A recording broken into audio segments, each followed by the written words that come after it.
I am Rachel Carter, 32, an accountant living in Chicago, and the day I found out my parents took my inheritance to buy my sister Emily's wedding gift was the day my world cracked open. It started like any other Saturday morning. I was standing in line at the local Chase branch, clutching a small folder with my checkbook and some forms. The lobby smelled faintly of printer ink and the stale coffee the tellers always brewed in the back. My plan was simple. Transfer part of my inheritance account into a savings CD. I had been thinking of putting a down payment on a small condo near Lakeview, finally moving out of my cramped rental with its peeling linoleum floors and flickering kitchen light. When it was my turn, I slid the slip across the counter, smiled politely at the teller, and waited for her to type. Her nails tapped against the keyboard in a steady rhythm, click-clack, click-clack. Then she frowned, looked closer at the screen, and cleared her throat. "Miss Carter, I'm sorry, but the balance in this account is nearly empty." My stomach lurched. "That's impossible," I whispered. "There should be over $60,000 in there." The teller looked uncomfortable, eyes darting to the manager's office. "There were several withdrawals made this past month. Do you want me to print a statement?" I nodded, hands trembling. She slid the paper toward me. I stared at the transactions highlighted in neat black ink. One for $25,000 at Tiffany & Company, another $15,000 wired to a wedding venue in Naperville, smaller ones to catering and florists. The words swam before my eyes. My throat burned. Tiffany. A venue. Flowers. I didn't need a detective to connect the dots. Emily's wedding. I folded the statement so hard the crease cut into my palm, thanked the teller in a voice that sounded like it belonged to someone else, and stumbled out into the gray Chicago air. The wind off the river sliced through my jacket, but my skin was already numb. The drive to my parents' house in the suburbs felt endless. My Honda Civic rattled as I sped along I-90, my mind spinning with memories. Dad's firm handshake when he told me years ago, "That money is yours, Rachel. College funds we didn't use, savings from Grandma. We want you secure." Mom's proud smile, the rare moment she'd looked at me without comparing me to Emily. And Emily herself, the golden child, the one who always got the biggest slice of pie, the newest phone, the loudest applause. When I pulled into their driveway, the house looked deceptively peaceful. Hanging baskets swaying in the breeze, the scent of fresh mulch. But inside, chaos brewed. Emily was on the couch, scrolling through her phone, a Tiffany blue box resting casually on the coffee table. My mother fussed over her, adjusting the straps of her dress for yet another fitting. My father leafed through the Tribune, pretending not to notice. I held up the crumpled statement. "Care to explain this?" My voice shook, but it cut through the room like broken glass. Mom froze, hands midair. Emily looked up, eyes flicking guiltily toward the box. Dad sighed, setting down his paper with deliberate calm. "Rachel," he said, as though speaking to a child, "don't make a scene." "A scene? You emptied my inheritance account." Emily crossed her arms. "It's not just your money. It's family money. And what better use than to celebrate love?" I laughed, harsh and bitter. "Love? You spent my future so you could parade around with a rock on your finger, and a ballroom full of roses." Mom stepped in, her tone soothing but sharp underneath. "Sweetheart, you'll understand when it's your turn. Your sister's wedding is important for our family's reputation. Everyone will be there. Do you want us to look cheap?" I stared at her, at all of them, the walls closing in. The smell of roasted chicken drifted from the oven, cloying, suffocating. My heart hammered against my ribs. "That money was promised to me. You said it was mine."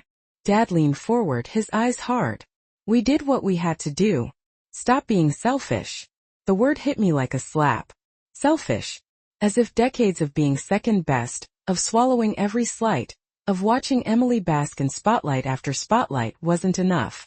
Now even my financial independence had been stripped away, dressed up as a sacrifice for family happiness. My hand shook as I shoved the statement back into my purse. "I'm done. If you think I'll just smile and clap at Emily's wedding while wearing a borrowed dress, you're wrong." Emily rolled her eyes. "God, Rachel, you're always so dramatic." I didn't answer. I couldn't.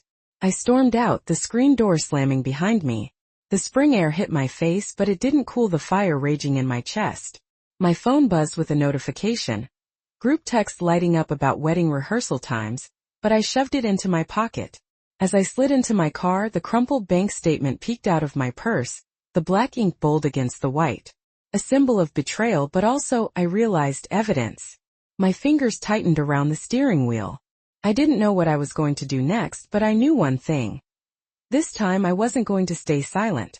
And yet, I had no idea how quickly things would escalate once the truth began to unravel. I couldn't focus at work the following Monday. Numbers blurred on the spreadsheet, rows of figures turning into meaningless streams of digits. Normally, I thrived on order. Excel formulas, neat balances, reconciled accounts. But now, every cell looked like another reminder of what I'd lost. My inheritance, my independence, stolen by the people who were supposed to protect me. The office around me buzzed with the usual rhythm.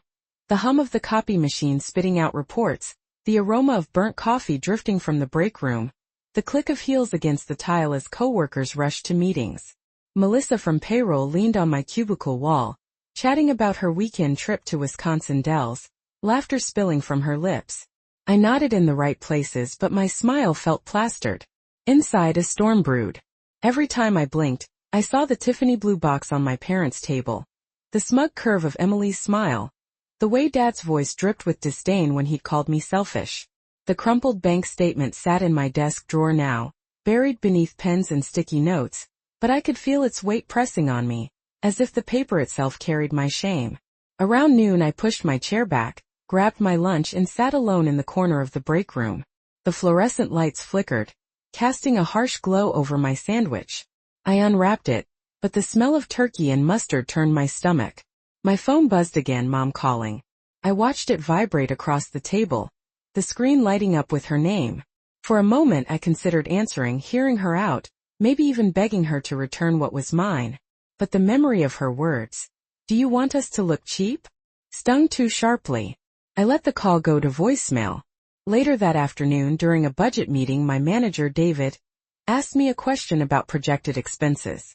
I blinked at him, realizing I hadn't heard a single word he'd said. Heat crept up my neck as I scrambled for an answer. The numbers look stable, I stammered. His brow furrowed, and I felt like a child caught daydreaming in class. The meeting dragged on, but all I could think about was the line Dad had thrown at me. Stop being selfish. The words echoed, carving into me. Was it selfish to want the money promised to me? To want fairness? Or was I finally, for once, demanding what I deserved? By the time I clocked out, the sun was dipping low, painting the sky in streaks of orange. I sat in my car in the parking lot, gripping the steering wheel, listening to the steady whoosh of traffic on the freeway. A part of me wanted to drive straight to my parents' house, slam the statement down, and refuse to leave until they paid me back. Another part whispered that they would never listen, never change. Instead, I drove to a quiet diner a few blocks away. The place smelled of frying oil and cinnamon pancakes, the kind of comfort food that usually soothed me. I slid into a booth, ordered coffee, and pulled the statement from my purse. The creases were deeper now, edges softening from being folded and unfolded so many times. I traced the line that read $25,000 Tiffany and Company with my fingertip, bile rising in my throat. My chest ached. I thought of the condo listings I'd saved on Zillow, the dream of a place that was truly mine, with walls I could paint any color I wanted, no landlord, no one else's name on the lease. Gone. The waitress refilled my coffee, her voice cheerful. Big plans tonight? I forced a smile. Something like that. The truth was I had no plan. Just anger simmering under my skin, restless and directionless. As I stared out the window watching headlights blur past, I felt the first flicker of unease. This wasn't just about money anymore. It was about trust. And if my parents could betray me once, what else had they hidden? I didn't know yet, but I was about to find out. That Friday night I drove back to my parents' house for family dinner. The kind of ritual they insisted on keeping, even though it always felt more like a stage play than a gathering. The scent of roasted chicken and garlic bread hit me the moment I stepped inside, warm and heavy, wrapping around me like a blanket I didn't want. Laughter spilled from the dining room. Emily's laugh, bright and theatrical, carrying above the clatter of dishes. I paused in the hallway, gripping my purse strap, already wishing I had stayed home. When I walked in, Emily jumped up like she was waiting for her cue. Rachel. Just in time. She reached for the Tiffany blue box on the sideboard and flipped it open with a flourish. Inside lay a diamond necklace, the stones catching the chandelier light, scattering prisms across the room. "Isn't it stunning?" she asked, tilting her head so everyone could admire how it looked against her collarbone. Mom and Dad wanted me to have something timeless for my big day. My breath caught. That necklace was the reason my account balance had bled dry. Uncle Mark whistled. "That must have cost a fortune." Emily grinned. "Well, you can't put a price on love." I swallowed hard, fingers digging into the back of my chair. "Actually," I said, my voice low but trembling, "you can. About $25,000. Taken straight out of my inheritance." The room stilled. Forks hovered midair. Emily's smile didn't falter. "Oh, Rachel, don't be ridiculous." "I'm not ridiculous." I yanked the crumpled bank statement from my purse, slapped it onto the table. "It's right there. Every transaction. Tiffany. The venue. The florist. All with my money." Dad's jaw tightened. Mom reached across the table, her voice syrupy. "Honey, please. Let's not ruin dinner." But the whispers had already started. Aunt Karen leaned toward Uncle Mark, muttering. My cousin shot me a pitying glance, then quickly looked away. I felt heat rise up my neck. "Do you know what that money meant to me? It was my chance at a home, my independence. And you." I turned to Emily, her diamond necklace glittering. "You parade it around like it's your birthright." Emily rolled her eyes. "You always make everything about you. It's not like you had plans for it anyway. You're still in that tiny apartment with the leaky faucet, aren't you?" Laughter rippled, sharp as glass. My father's voice cut through it. "Enough, Rachel. You're embarrassing yourself." "Embarrassing myself. Not them. Not the ones who stole from me." The walls pressed in, the clink of silverware, the rich smell of roasted chicken suddenly nauseating. My chest tightened. I grabbed my purse, shoved the statement back inside, and pushed away from the table. "Fine," I said, my voice cracking. "If you're so determined to make me the villain, then enjoy your dinner. Enjoy your necklace. But don't expect me to sit here and applaud while you rob me blind." The chair scraped loudly against the hardwood as I stood. I could feel their eyes on my back as I stormed out, but no one called after me. Not Mom. Not Dad. Not even Emily. Out on the porch, the night air was sharp, filled with the chirp of crickets. I gulped it down like water, fighting the sting in my eyes. I'd never felt smaller, more unwanted. But somewhere under the humiliation, a spark flickered. I wasn't going to let this end at a dinner table. I just didn't know yet how much bigger the fight was going to get. The next morning my phone buzzed before I'd even finished my first cup of coffee. A group chat notification lit up the screen. Family updates. Normally that chat was filled with recipes, pictures of kids' soccer games, or Aunt Karen's endless chain messages. But today the preview line read, "We need to talk about Rachel." My stomach clenched. I opened it. Mom had written first. "Please ignore Rachel's outburst at dinner. She's going through a difficult time." Then Aunt Karen chimed in. "We all sacrifice for family. Some people just don't understand gratitude." Uncle Mark added a thumbs-up emoji. Emily, of course, posted a selfie with the diamond necklace gleaming at her throat, captioned, "So blessed to have supportive parents." Heat rushed to my face. My fingers hovered over the keyboard, ready to unleash the storm building in my chest, but I stopped. Something in me whispered, "Don't fight here. Not in their arena." Instead, I scrolled, taking screenshots one by one. Each dismissive comment, each subtle jab. Proof, I thought. Proof that they were painting me as selfish, unstable, ungrateful. I set my phone down on the counter. The kitchen smelled faintly of the cinnamon candle I always kept burning, but it couldn't mask the sour taste of betrayal in my mouth. The rest of the day was no better. My parents called twice, leaving voicemails that dripped with condescension. Mom's voice. "Rachel, honey, you need to stop making this a big deal. The money is still in the family. When it's your turn, we'll figure something out." Dad's tone sharper. "Grow up. You embarrassed us in front of everyone. Apologize to your sister and move on." Apologize. To Emily. The one flaunting jewelry bought with my future.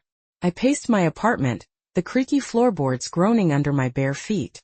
Outside, the rumble of the L train rattled the windows, but inside, it was my thoughts that thundered louder. Every voicemail, every group chat jab, Every smug look from Emily looped in my head. And then clarity. If they were going to twist the story, I needed my own record. Something undeniable. I dug into my desk drawer, pulled out a small spiral notebook and started writing.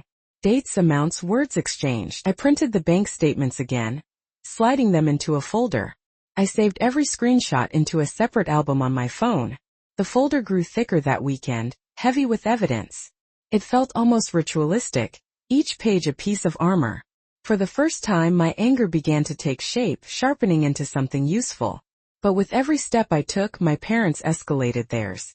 By Sunday night, I got a text from cousin Jenna. Just a heads up. Mom said you might be losing it. She told people you're under too much stress at work. Losing it. That was how they wanted to frame me. Not a victim of theft, but the unstable daughter, the bitter sister. I sat on my bed, the city lights glowing faintly through the blinds, and pressed the phone to my chest. My pulse pounded. They thought they could gaslight me into silence. But the evidence in my folder told a different story. I glanced at the crumpled receipt pinned under the lamp. My symbol, my reminder. I didn't know it yet, but I was preparing for a battle much larger than I'd imagined. By Tuesday evening, the loneliness had sunk in like damp cold through a leaky window. Every ding from my phone made my stomach twist. Another relative siding with Emily. Another cousin posting heart emojis under her bridal photos. I scrolled through the group chat in silence, the words selfish and dramatic flashing in between the pictures of lace gowns and floral centerpieces. Then came a different vibration. A private text. Lisa. Coffee tomorrow? My treat. 6 p.m. The cafe on Halstead. I stared at the message, relief flooding me. Lisa had been my best friend since college, the one person who never treated me like Emily's shadow. If anyone could ground me right now, it was her. The cafe smelled of espresso and cinnamon. The kind of cozy place where mismatched mugs lined the shelves and indie music hummed in the background. Lisa was already there, tucked in a corner booth, her auburn hair pulled into a messy bun. She pushed a latte across the table as I slid into the seat. You look exhausted, she said, eyes soft with concern. I let out a bitter laugh. That's because my family emptied my inheritance and called me selfish when I complained. She frowned, stirring her coffee absent-mindedly. You're kidding. I pulled out the folder from my bag, laid the statement on the table. The paper edges were frayed now, fingerprints smudging the ink. Lisa leaned in, scanning each line. Her mouth tightened. Ratch, this isn't just unfair. It's theft. You need legal advice. Legal advice, I repeated, the words tasting foreign. My whole life I'd avoided conflict, swallowed unfairness to keep the peace. But now, with Lisa's steady gaze on me, I felt something stir, possibility. She scribbled a name and number on a napkin. My cousin works with a lawyer downtown. He's tough, knows inheritance law. Call him. At least hear what he says. I tucked the napkin into my folder like it was gold. For the first time in weeks, a spark of hope flickered. But not everyone's support was so pure. The next night, cousin Jenna invited me out for drinks. She smiled wide as we clinked glasses, saying all the right things. I can't believe what they did to you. You don't deserve this. I'm on your side. For an hour I let myself believe her, let myself feel less alone. But later that night, as I scrolled through the family chat, I saw her betrayal in real time. She had posted, Rachel's just bitter because she's single. She told me she's thinking of getting a lawyer. Can you believe that? Against her own parents? The words slammed into me like ice water. My chest tightened, breath shallow. I sat frozen, phone glowing in the dark of my apartment. Alone again, but this time, the loneliness hardened into something sharper. They could call me names, they could twist my story, but they couldn't erase the truth sitting in my folder. I opened it on my lap, bank statements, screenshots, napkin with a lawyer's number. The pages rustled like a whisper, urging me forward. I picked up my phone, dialed the number Lisa had given me. My finger hovered over the call button, heart pounding. And then with one deep breath I pressed it. I didn't know what the lawyer would say or how much it would cost or whether I had the strength to fight. But I knew one thing. Silence had gotten me nowhere. And once that line connected, there would be no turning back. The following Thursday, I found myself sitting in a downtown office that smelled faintly of lemon polish and old law books. The reception area was quiet, carpet muffling footsteps, a faint buzz from the fluorescent lights above. I sat clutching my folder in my lap, knuckles white, staring at the etched brass nameplate on the door. Michael Harrington, SQ. When the secretary finally called me in, my knees wobbled. Inside, the office was everything I'd imagined from TV dramas. Mahogany desk, towering shelves of leather-bound volumes, a ticking clock on the wall that seemed to echo my pulse. Behind the desk sat a man in his 40s, graying at the temples, sharp eyes behind rimless glasses. "Rachel Carter?" he asked, standing to shake my hand. His grip was firm, grounding. "Come in, sit down. Tell me what brings you here." My throat went dry. For a moment, all I could hear was the creak of the leather chair as I sank into it. Then with trembling hands I opened the folder, spread the papers across his desk. "This," I said, voice catching. "My parents drained my inheritance. They used it to buy my sister a wedding gift, and everyone thinks I'm crazy for being upset." He adjusted his glasses, scanning the bank statements, the screenshots, the crumpled receipt I laid on top like an offering. The receipt felt heavy between my fingers, the same one I had folded and unfolded until its edges curled. When he looked up, his expression was serious. "Rachel, this isn't just unfair family dynamics. This could be actionable. Inheritance funds are protected. If those accounts were designated for you, and your parents accessed them without consent, that's a breach." The words landed like oxygen after weeks of suffocation. Actionable. Protected. Breach. For the first time since the nightmare began, I felt a threat of validation. "But," he continued, steepling his fingers, "cases like this are messy. Family law, inheritance, intent, it gets complicated. Your parents will fight back. Claim it was for family benefit. You need to decide. Are you prepared for that kind of battle?" I stared down at my lap, the folder heavy there. My parents' faces flashed before me. Dad's hardened jaw, Mom's condescending smile, Emily's glittering necklace.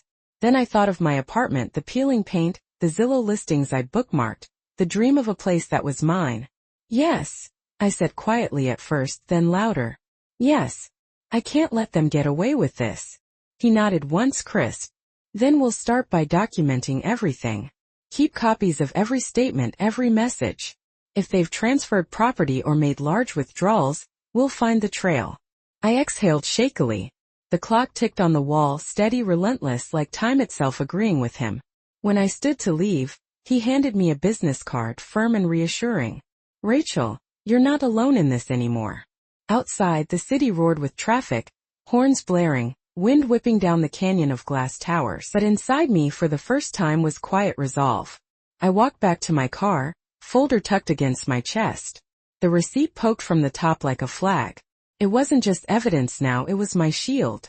And as I slid into the driver's seat, I knew everything was about to change. The following week, I sat across from Michael's desk again, the city skyline glowing through his office windows as dusk fell. My folder lay open between us, its pages spreading like wings across the polished wood. He had been quiet for several minutes, flipping through the latest bank statements he'd requested. The only sounds were the ticking wall clock and the distant rumble of traffic far below. When he finally looked up, his expression was sharper than before. "Rachel," he said, tapping a highlighted section, "what your parents spent at Tiffany's and the wedding venue isn't the whole story. There are additional transfers, large ones, directly into an account under Emily's name." My stomach clenched. "How large?" He slid the paper toward me. Yellow streaks glowed over rows of figures. $10,000 here, $8,500 there, several smaller amounts spread across months. But one line made my breath catch. $40,000 transferred just 2 weeks ago. "That's almost everything," I whispered. "They didn't just buy her gifts. They gave her my money outright." Michael nodded grimly. "It looks like they funneled funds systematically. This is no misunderstanding. It's deliberate." The air felt thick. I could hear the faint buzz of the fluorescent lamp above, my own pulse thudding in my ears.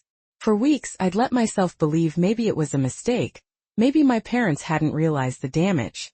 But staring at those numbers, at the undeniable proof, something inside me shifted. I straightened in my chair. "Then I'm done waiting.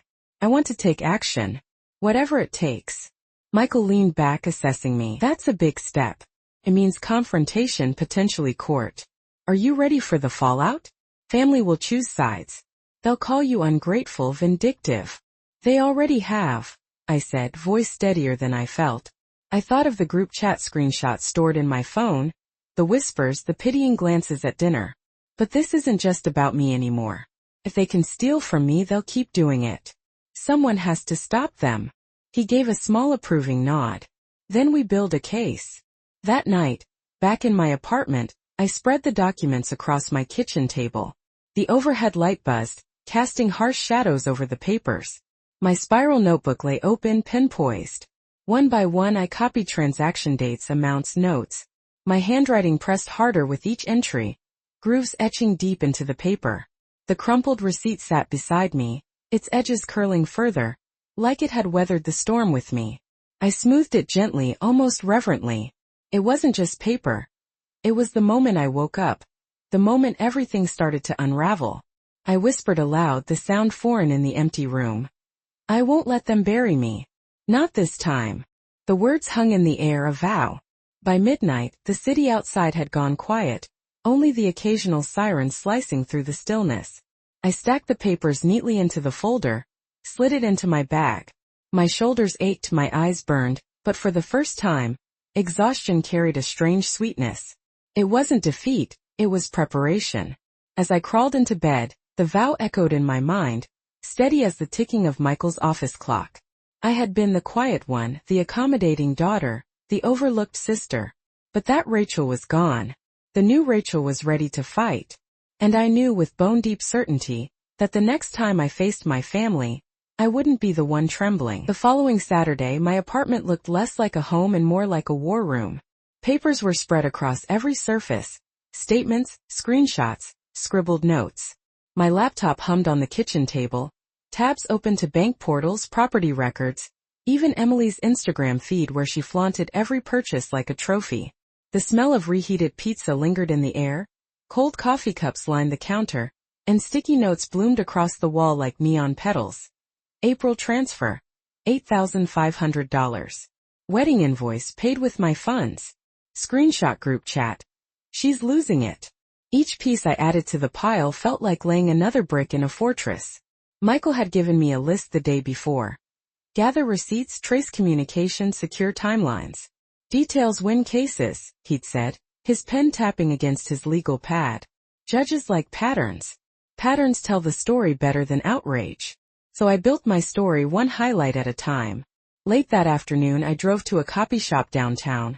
The kind with buzzing fluorescent lights and the faint smell of toner that clung to your clothes.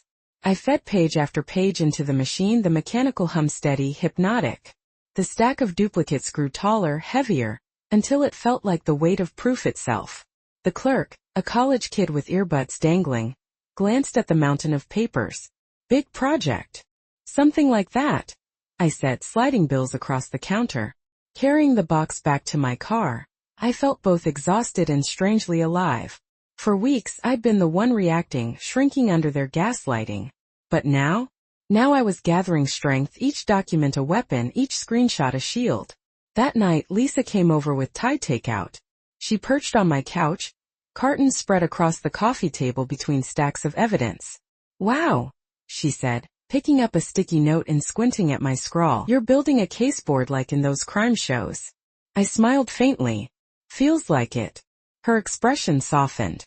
I'm proud of you. You're not letting them steamroll you this time. For a moment, the lump in my throat threatened to undo me.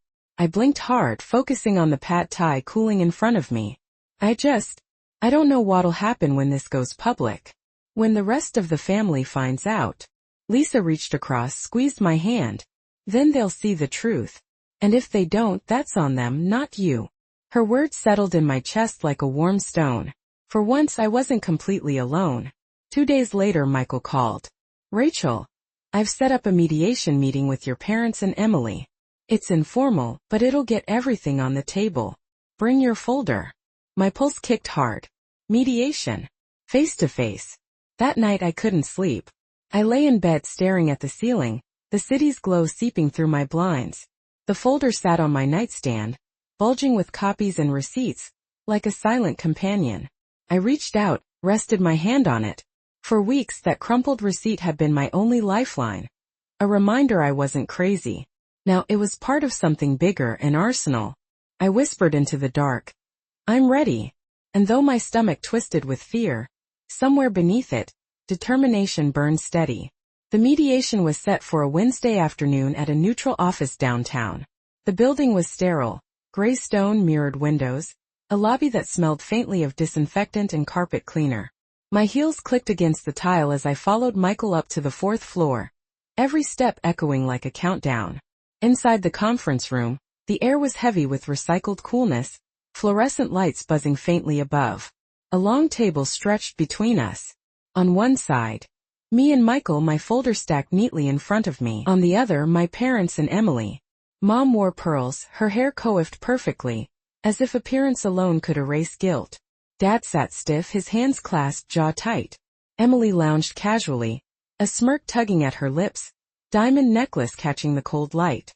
The mediator, a soft-spoken woman in a navy suit, began. We're here to discuss the matter of Rachel Carter's inheritance funds and the family concerns surrounding their use. My chest constricted. I could hear my pulse in my ears. Dad spoke first, voice steady but sharp. This is a misunderstanding. We didn't steal anything. It's family money, and we used it for family purposes. I leaned forward, fingers tight around the folder. Family purposes? You emptied my account to buy Emily jewelry and pay for her wedding. That was my inheritance. Promised to me. Emily rolled her eyes. Oh please. You act like you were saving it for something important. You're 32 and still living in that dingy apartment. What were you going to do, hoard it forever?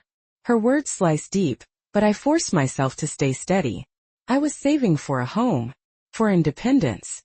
Something you've never had to worry about, because they hand you everything. The mediator raised her hand. Let's stay focused. Rachel, you claim the funds were designated solely for you. Michael slid a document across the table. The original account agreement with my name alone listed. As you can see, the account was set up specifically for Rachel, funded by family savings and her grandmother's estate. Mom's voice sharpened, almost desperate. We never meant to hurt her. We thought she'd understand. It's her sister's wedding, for goodness sake. Isn't family more important than money? I clenched my jaw, heat rising in my chest. Family is supposed to protect you, not rob you. The room went still. Emily broke the silence with a laugh, light and mocking. This is pathetic. Dragging us here, waving receipts around like some TV drama. You're embarrassing yourself again.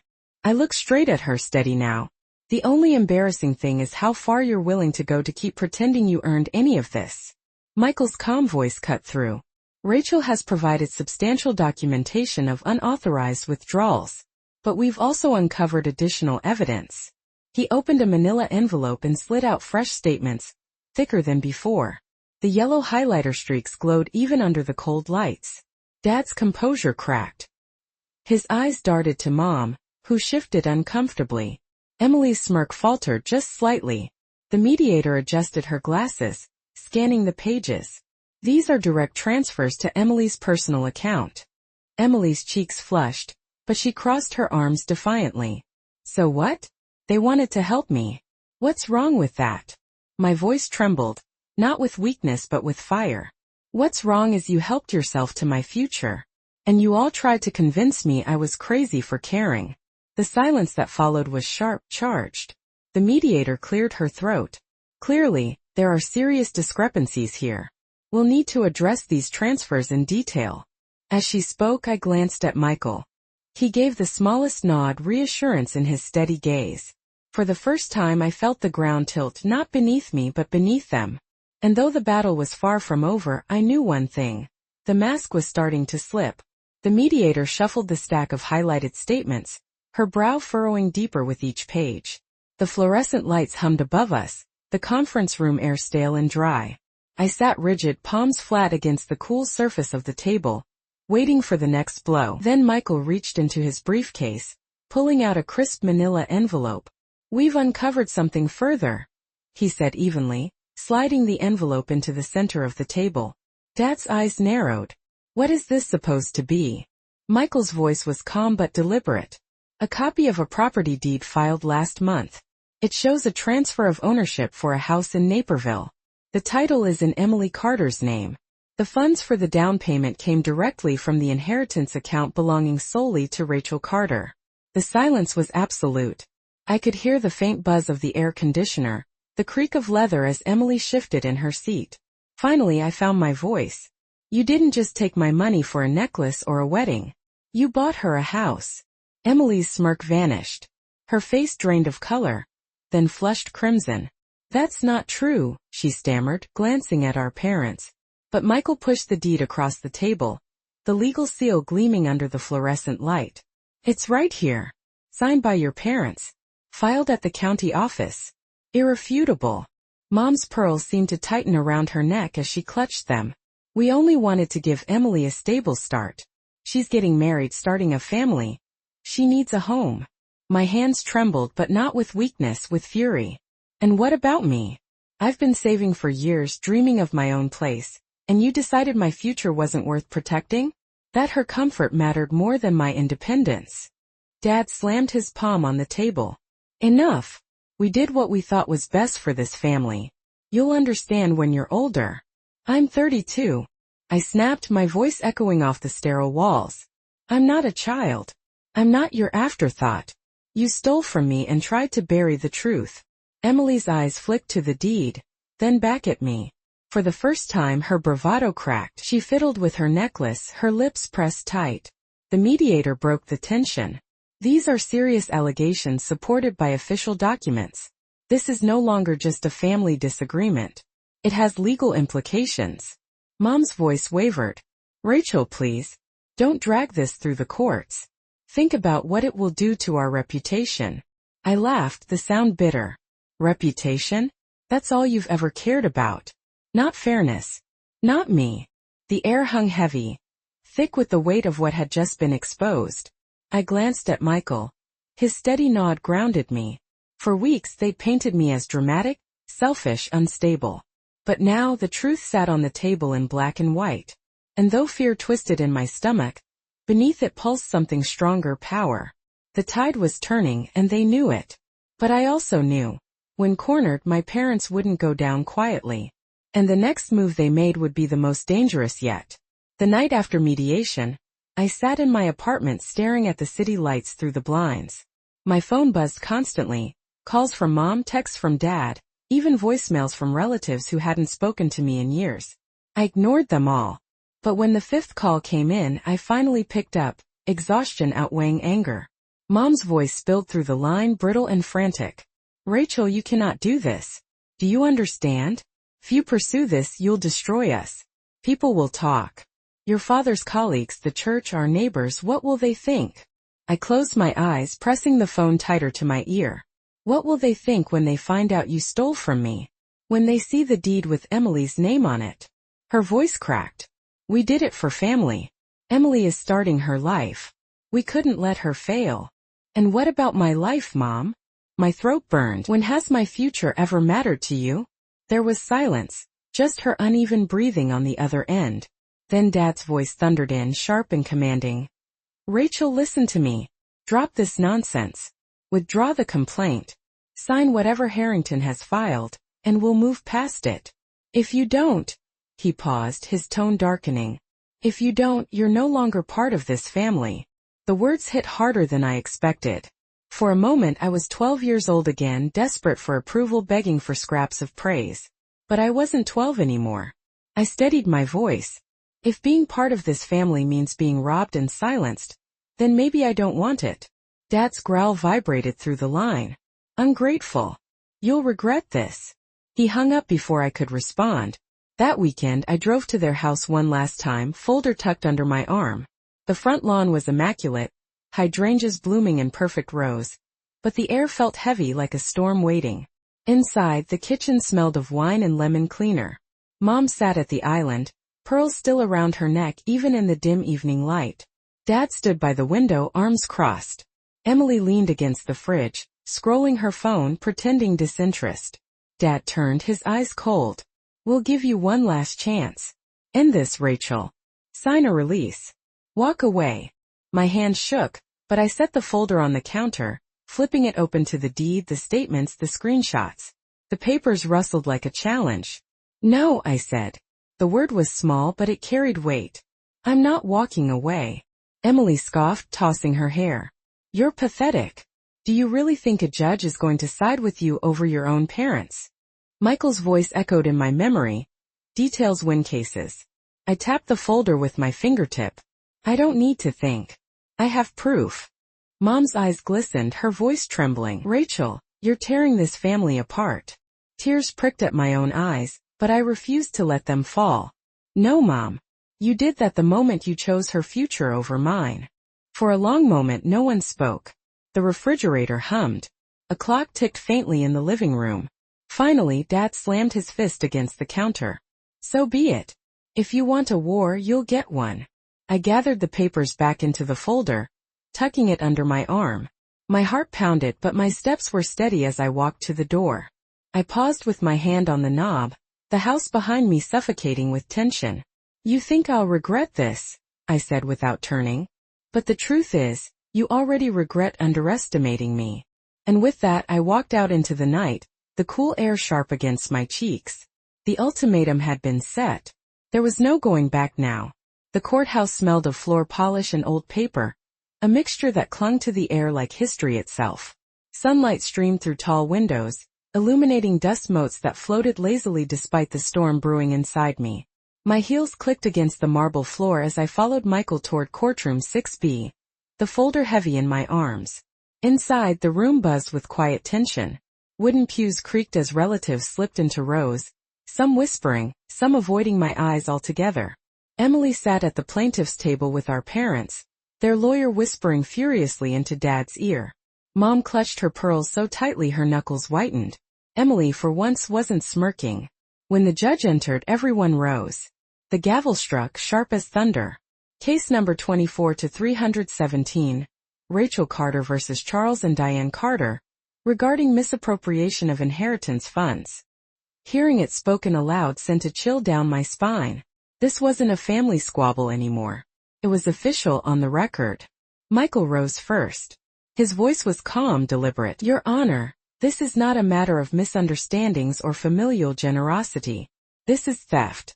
My client's inheritance, clearly designated for her, was siphoned into extravagant purchases and, ultimately, the transfer of real property into her sister's name."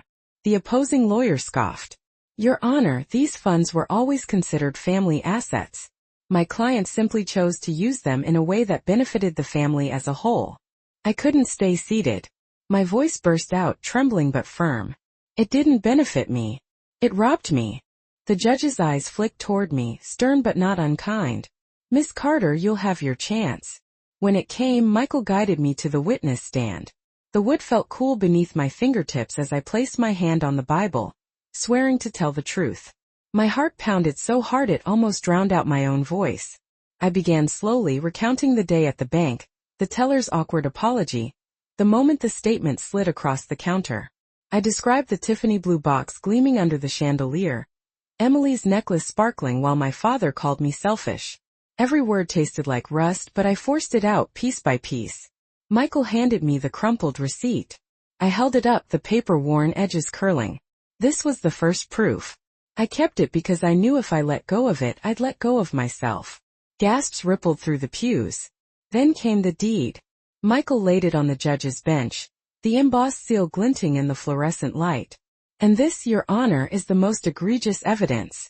A house transferred into Emily Carter's name, purchased with funds from Rachel Carter's inheritance account."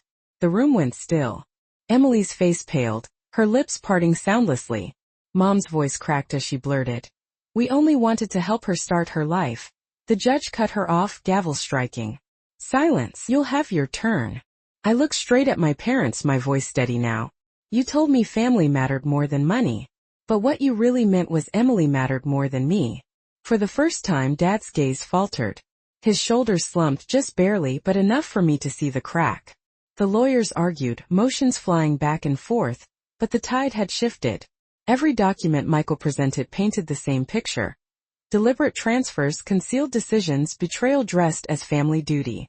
At one point, Emily slammed her palm on the table. "So what if they helped me?" I deserve it more than she does. The words echoed, her own arrogance betraying her. The judge scribbled notes, face unreadable. But I saw the way the clerk's eyebrows lifted, the way murmurs rippled through the pews. By the time closing arguments began, my hands no longer trembled. My voice when I spoke was clear. All I ever wanted was fairness. Not to be the golden child, not to be showered with gifts, just fairness. And for once, I'm asking this court to give me what my own parents would not. The gavel struck again.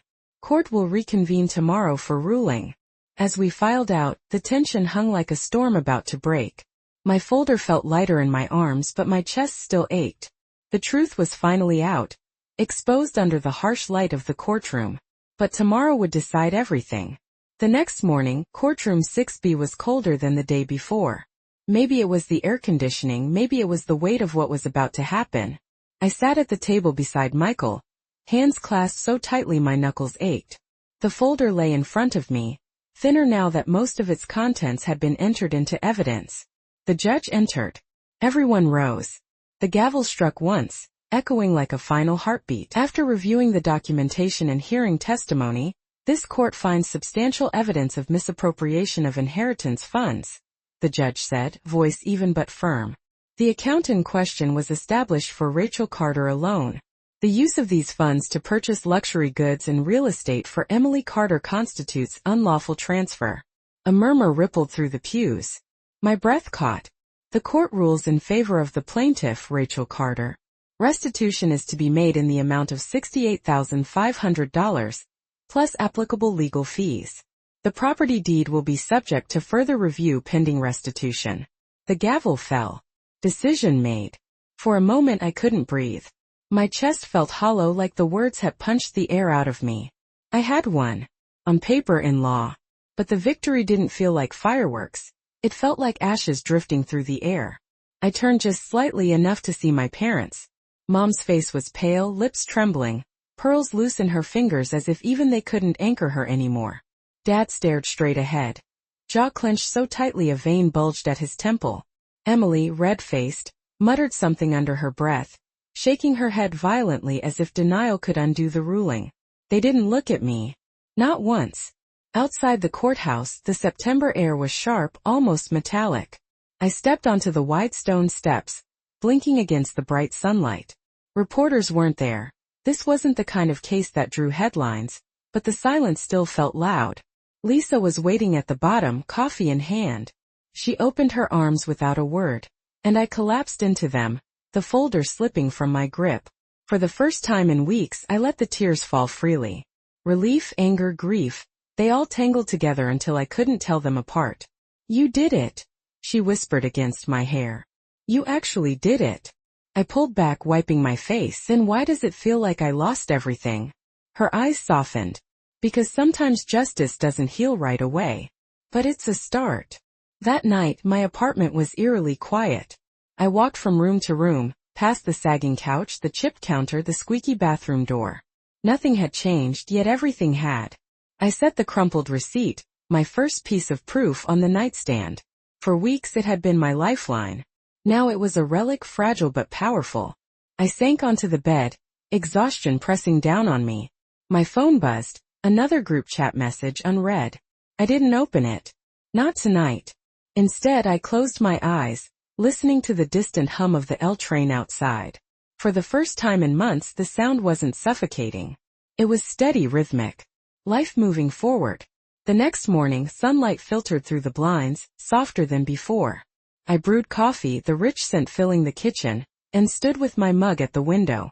Below, the city was waking, cars honking, people hurrying. A man walking his dog in a faded Cubs hoodie. For the first time I allowed myself to imagine. Maybe soon I'd trade this view for one of my own. A home with walls I painted myself. A place no one could take from me. The emptiness in my chest was still there. But faintly, hope stirred within it. The war wasn't over. My parents' silence, Emily's fury, the weight of fractured ties, they lingered. But the foundation had shifted. And in that fragile quiet, I felt something new taking root. The beginning of healing. A week after the ruling, I was sorting through my mail when a thick envelope slid through the slot with a heavy thunk. No return address, just my name typed neatly on the front.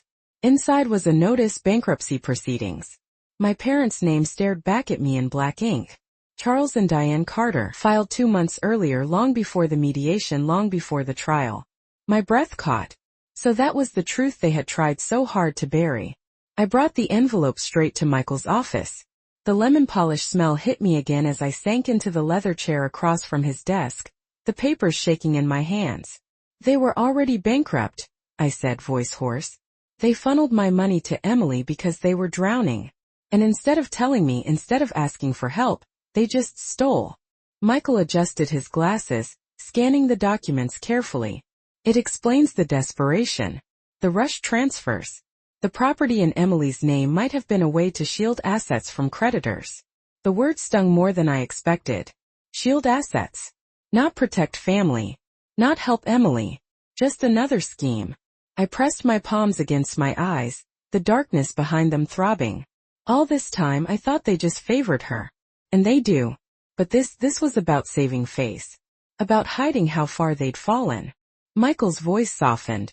Rachel, this doesn't excuse what they did. If anything, it shows how calculated it was.